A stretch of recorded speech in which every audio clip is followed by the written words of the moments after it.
नमस्कार, आप सभी का स्वागत है हमारे YouTube चैनल एक कहानी पर। आज की कहानी है सासू माँ आपके बेटे पर सिर्फ और सिर्फ मेरा हक है। घर में बेटे की शादी हुई थी। नई दुल्हन घर आ चुकी थी। घर में रिश्तेदारों का जमावड़ा था। ये अलग बात है कि सब लोग थके मांदे अपनी अपनी टोलियाँ बनाकर बातें कर रहे थे। शादी कैसी रही, नए समधी ने किस तरह से उनका स्वागत किया, शादी की व्यवस्था कैसी थी, दहेज क्या दिया, और अगर अंत में थोड़ा वक्त मिला तो बहू कैसी है। बस इन्हीं बातों पर सब चर्चाएं चल रही थी। घर की मालकिन जानकी जी सबकी बातें सुन सुनकर फूलकर कुप्पा हुए जा रही थी। आखिर पूरी रिश्तेदारी में उनके बेटे जैसा विवाह किसी का ना हुआ था। दहेज का सामान देख देख कर तो लोगों की आंखें फटी की फटी जा रही थी।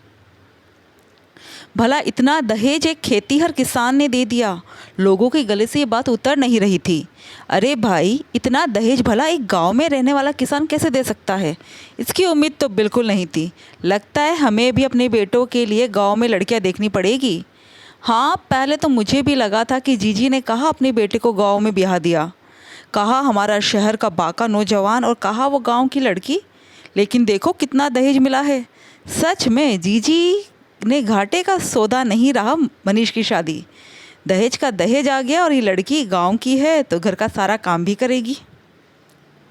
हाँ, ये तो सही है, पर ये हुआ कैसे समझ में नहीं आया।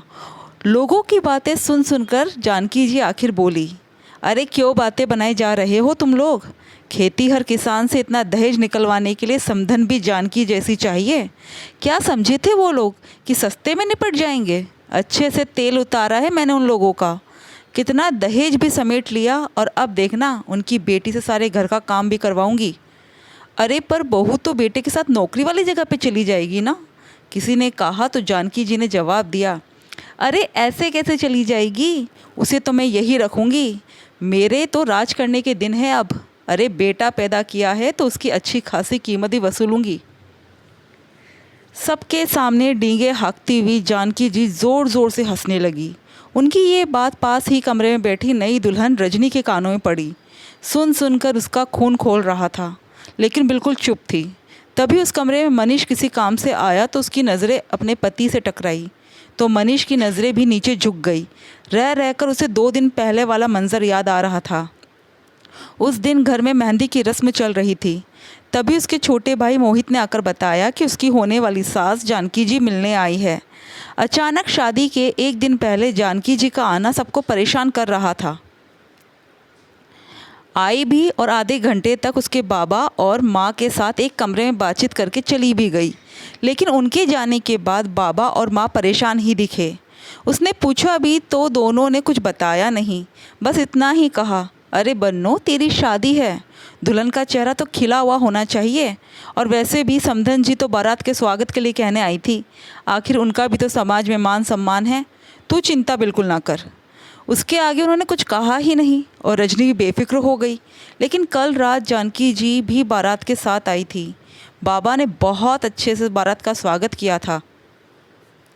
वो विवाह हो जाने के बाद किसी बात को लेकर जानकी जी अड़ गई।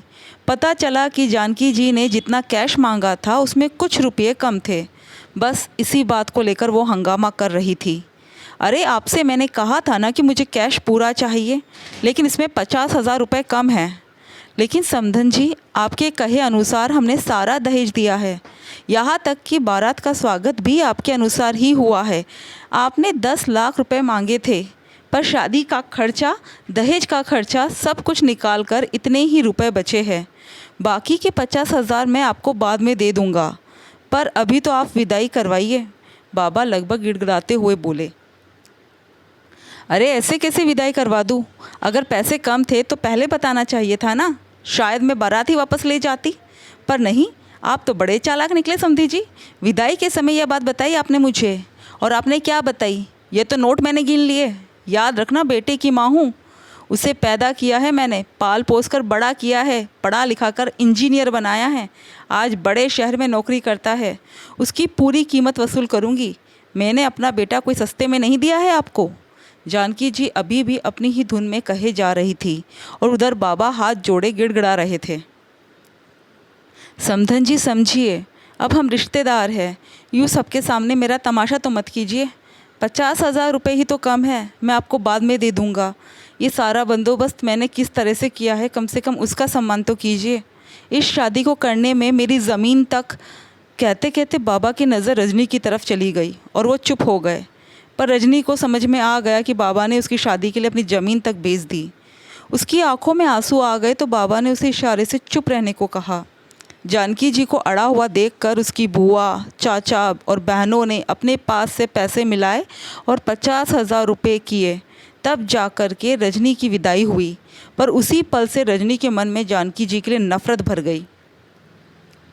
तभी अचानक बाहर से जानकी जी की आवाज़ आई, अरे ओ महारानी, आराम हो गया हो तो रसोई की रस्म भी आज ही करेंगे, जल्दी से तैयार होकर बाहर आ जा। थोड़ी देर बाद रजनी तैयार होकर आई तो सभी की आंखें उसी की तरफ थी। ना सर पर पल्ला, ना ही दुल्हन की तरह श्रृंगार। उसने सिंपल सा सूट पहन रखा था, बाल खुले हुए थे, माथे पर छोटी सी बिंदी लगा रखी थी, मांग में सिंदूर था और हल्की फुल्की ज्वेलरी पहन रखी थी। उसे देखते ही जानकी जी चिल्लाते हुए बोली, अरे ओ महारानी, ये तेरे बाप का घर नहीं है? अपने आप को इस घर की मालकिन समझने लगी है क्या? ये कैसे तैयार होकर आई है? ज़रा दुल्हन की तरह ढंग से तैयार होकर आ, आते ही रंग दिखाने लगी है। भूल मत, मैं तेरी सास हूँ, तेरे पति की माँ। उनकी बात सुनकर रजनी उनके पास आई और उनके सामने सोफे पर बैठते हुए मनीष से बोली, सुनिए जी, मेरा इस घर में दम घुट रहा है, आप फटाफट यहाँ से चलने की तैयारी कीजिए, हम अपने घर को जाएंगे। वैसे भी मुझे बुढ़िया के साथ रहने में कोई इंटरेस्ट नहीं है। उसकी बात सुनकर सब लोग हैरानी से उसकी तरफ देखने लगे और जानकी जी गुस्से में फुंकारती हुई बोली, तेरी हिम्मत कैसे हुई मुझसे इस तरह से बात करने की? अरे कहाँ जाने की बात कर रही है तू? जब मेरी इच्छा होगी तभी भेजूंगी, पर उससे पहले तो तुझे तमीज़ सिखानी है। भूल गई कि कल तेरा बाप किस तरह से गिड़गिड़ा रहा था मेरे सामने? जानकी जी की बात सुनकर रजनी की आंखों में गुस्सा उतर आया। हमें सब अच्छे से याद है अम्मा जी, बहुत अच्छे से याद है, और ये बात अब हम ज़िंदगी भर नहीं भूलेंगे। पर आप शायद भूल रही है कि मेरे पिता ने कल आपका बेटा ख़रीदा था और उसकी पूरी कीमत चुकाई थी। आपने कहा था ना कि बेटे की माँ हूँ, उसकी पूरी कीमत वसूल करूँगी। तो बस हमने आपका बेटा खरीद लिया, अब उस पर आपका कोई हक नहीं है। भूल कर भी उसके आसपास नज़र आई तो देख लीजिए अपने बेटे को आज जी भर के। मैं तो लेकर जा रही हूँ उसे, अब इस पर सिर्फ़ और सिर्फ मेरा हक है। जानकी जी मनीष की तरफ देखकर बोली, अरे नालायक, कुछ बोल क्यों नहीं रहा है? ये तेरी बीवी पागल हो गई है, तेरी माँ को इतना कुछ सुना रही है। कल आप भी उसके माता पिता को बहुत कुछ सुना रही थी माँ। मैं तो कल भी कुछ नहीं बोला था, आज भी कुछ नहीं बोलूँगा। आपने मुझे पैदा किया, पाल पोस कर बड़ा किया, उसकी कीमत तो आप वसूल चुकी हो, फिर किस हक से आप ये बात बोल रही हो? यह सब बातें करते समय आपने एक बार भी मेरे बारे में नहीं सोचा। आपने तो मुझे अपनी ही नज़रों में गिरा दिया, फिर अब किस बात का हंगामा? मनीष की बात सुनकर जानकी जी चुप हो गई। आंखों में आंसू लिए वो गिड़गिड़ाती हुई बोली, मुझे माफ़ कर दे बेटा, मुझसे गलती हो गई।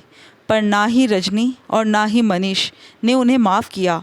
आखिर कुछ देर बाद मनीष और रजनी अपना सामान पैक कर वहाँ से चलते बने और पीछे रह गई जानकी जी अपने दहेज के सामान और बेटे की कीमत के साथ। दोस्तों, आपको कहानी कैसी लगी कमेंट करके ज़रूर बताइएगा और हमारे चैनल को सब्सक्राइब ज़रूर कीजिएगा। धन्यवाद।